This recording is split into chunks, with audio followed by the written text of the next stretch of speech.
तो यार ग्रामर में तुम्हारा एक क्वेश्चन आने वाला है लेटर से और एक क्वेश्चन आने वाला है पैराग्राफ से। एनालिटिकल पैराग्राफ बहुत कठिन नहीं होता है, बहुत ध्यान से मेरी बात सुनना। बहुत ज्यादा टाइम तुम्हारा लूंगा नहीं क्योंकि मुझे भी पता है कि तुम बहुत अच्छे तरीके से अपनी तैयारी कर रहे होगे।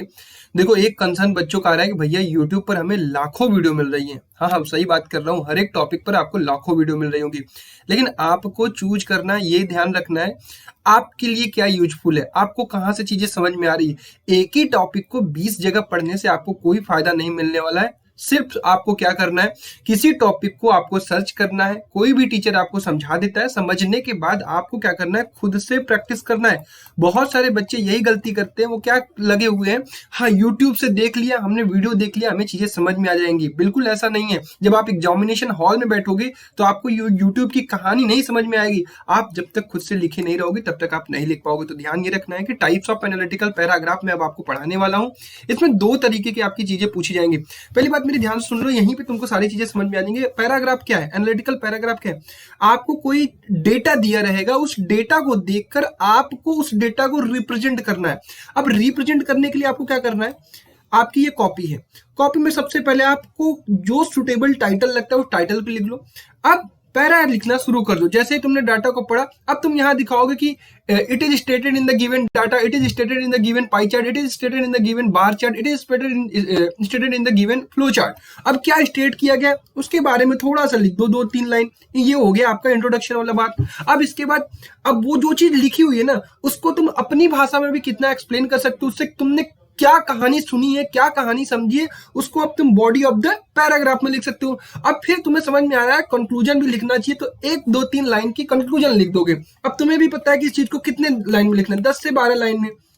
इंपॉर्टेंट चीजें यहाँ क्या होती है भाई, कुछ कीवर्ड्स का ध्यान रखना होता है। अब जिसकी अंग्रेजी काफी अच्छी होती है, कुछ अच्छे अच्छे कीवर्ड्स का यूज कर लेता है, लेकिन मैं बात उन बच्चों की कर रहा हूँ जिनकी अंग्रेजी उतनी अच्छी नहीं होती है। तो ऐसा डरना नहीं है कि हमारे कीवर्ड्स नहीं अच्छे लिख रहेंगे तो हमें नंबर नहीं मिलेगा। आपको सिस्टमैटिक चीजें लिखनी है, राइटिंग आपकी साफ होनी चाहिए। हाँ, ये ध्यान रखना है कि एनालिटिकल पैराग्राफ में किसी पैराग्राफ के बीच में आपको स्पेस नहीं छोड़ना है। हाँ, स्टार्टिंग आपने यहां से किया, यहां पे खत्म हुआ, अब अगला पैरा आप यहां से शुरू करो। एक एक लाइन छोड़ोगे तो फिर वो खराब लगने लगता है। आपको मैं अभी एग्जांपल भी दिखाऊंगा किस तरीके से आपको करना है, किस तरीके से एग्जाम में क्वेश्चन आएंगे। ठीक है, तो आपको यही चीज ध्यान रखना है कि 10 से 12 लाइन में होनी चाहिए। आपका राइटिंग बहुत बढ़िया होना चाहिए।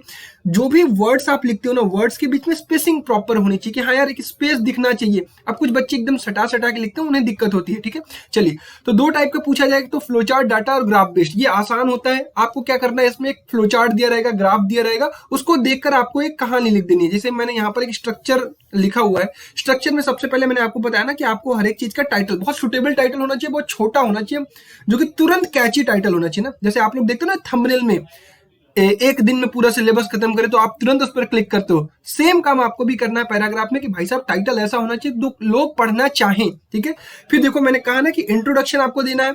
The most important requirement of any society of peace and its 2 most important tools are youth and education. अब देखो, youth and education to bring peace के बारे में आप लिख रहे हो तो ऑब्वियसली स्टार्ट वहीं से होगा। तो दैट्स ऑल, आप उसको इंट्रोडक्शन में डाल दोगे। फिर उसके बाद ओवरव्यू। अब उससे रिलेटेड जो तुम्हारे पास डाटा क्वेश्चन में दिया गया और जो तुम्हारा दिमाग काम करता है उसको ओवरव्यू में डालो।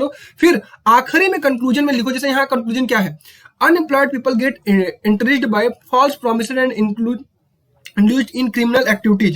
Once educated, they will be able to get jobs and will no longer to lead the astray by people who incite violence and personal gains. तो आपको भी यहाँ समझ में आ गया कि भाई लोग पढ़ेंगे लिखेंगे और यूथ जो हमारा एजुकेटेड होगा तो ये जो फालतू की चीजें करता है, झगड़ा बवाल, पर्सनल वायलेंस, ये सब चीजें क्रिएट करता है, वो सारी चीजें कम होंगी। लोग पढ़ेंगे तो लोग जॉब पाएंगे और अपना काम करेंगे, क्रिमिनल एक्टिविटीज में इन्वॉल्व नहीं करेंगे। ये आपने बहुत शानदार सा कंक्लूजन दिया। बस देखिए लाइन कितनी है, 1 2 3 4 5 6 7 8 9 10 11 12।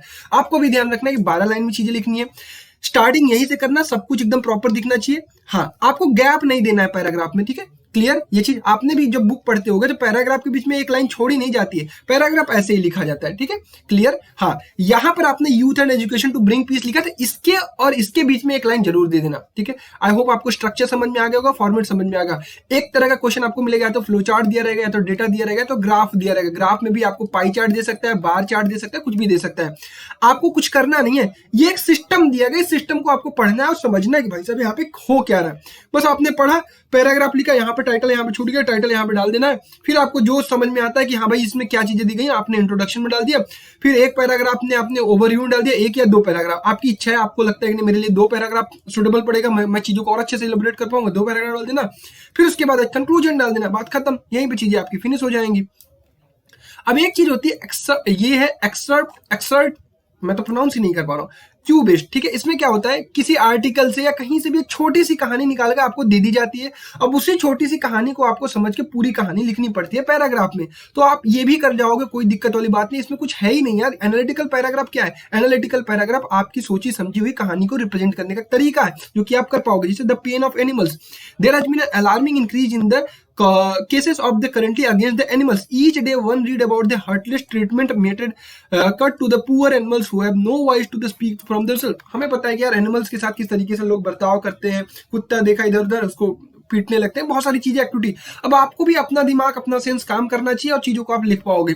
तो आपको आई होप एक कॉन्फिडेंस आया होगा कि यार एनालिटिकल पैराग्राफ उतनी कठिन चीज है नहीं, मुझे ये फ्लो चार्ट, ये पाई चार्ट, ये क्यों मुझे मिलेगा, मैं यहाँ से कहानी समझूंगा। मेरे को ध्यान ये रखना है, पहले टाइटल बहुत कैची होना चाहिए, इंट्रोडक्शन में जो टॉपिक दिया है उसी को आपको इंट्रोड्यूस करना है, the given paragraph, the given, ये सारी चीजें लिखनी है। उसके बाद उसके बारे में लिखना है, उसके बाद कंक्लूड करके आपको खत्म कर देना। कोई थैंक यू, कोई कुछ भी नहीं लिखना है, कोई बॉक्स वॉक्स नहीं बनाना है। ये है आपका सिंपल सा स्ट्रक्चर। आई होप आप समझ गए होंगे। अगर पसंद है तो वीडियो को लाइक करना और अपने दोस्तों के साथ शेयर करना। और इंग्लिश के टाइम मैनेजमेंट पर एक बहुत बेहतरीन वीडियो आ रही है, वो आपको जल्दी ही देखने को मिले। Thank you so much.